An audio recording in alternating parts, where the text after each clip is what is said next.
Your Majesties, Your Royal Highness, distinguished guests, comrades and friends. Today all of us do, by our presence here and by our celebrations in other parts of our country and the world, confer glory and hope to newborn liberty. Out of the experience of an extraordinary human disaster that lasted too long, must be born a society of which all humanity will be proud. Our daily deeds as ordinary South Africans must produce an actual South African reality that will reinforce humanity's belief in justice, strengthen its confidence in the nobility of the human soul, and sustain all our hopes for a glorious life for all. All this we owe both to ourselves and to the people of the world who are so well represented here today. To my compatriots, I have no hesitation in saying that each one of us is as intimately attached to the soil of this beautiful country as are the famous jacaranda trees of Pretoria and the mimosa trees of the bushveld. Each time one of us touches the soil of this land, we feel a sense of personal renewal. The national mood changes as the seasons change. We are moved by a sense of joy and exhilaration when the grass turns green and the flowers bloom. That spiritual and physical oneness we all share with this common homeland explains the depth of pain we all carried in our hearts as we saw our country tear itself apart in terrible conflict, and as we saw it spun, outlawed and isolated from the peoples of the world precisely because it has become the universal base of the pernicious ideology and practice of racism and racial oppression. We, the people of South Africa, feel fulfilled that humanity has taken us back into its bosom, that we, who were outlaws not so long ago, have today been given the rare privilege to be host to the nations of the world on our own soil.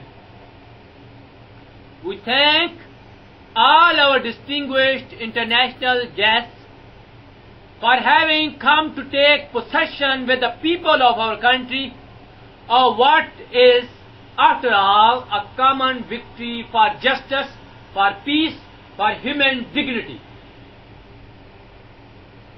We trust that you will continue to stand by us as we tackle the challenges of building peace, prosperity, non-sexism, non-racialism and democracy.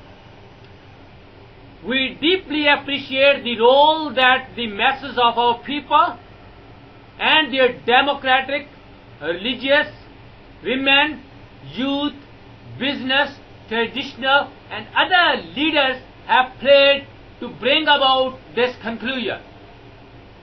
Not least among them is my second Deputy President, the Honorable F.W.D. Clark. We would also like to pay tribute to our security forces in all their ranks for the distinguished role they have played in securing our first democratic elections and the transition to democracy. For bloodthirsty forces we still refuse to see the light. The time for the healing of our wounds has come. The moment to break the chasms that divide us has come. The time to build is upon us. We have at least achieved our political emancipation. We pledge ourselves to liberate all our people from the continuing bondage of poverty, deprivation, suffering, gender and other discrimination.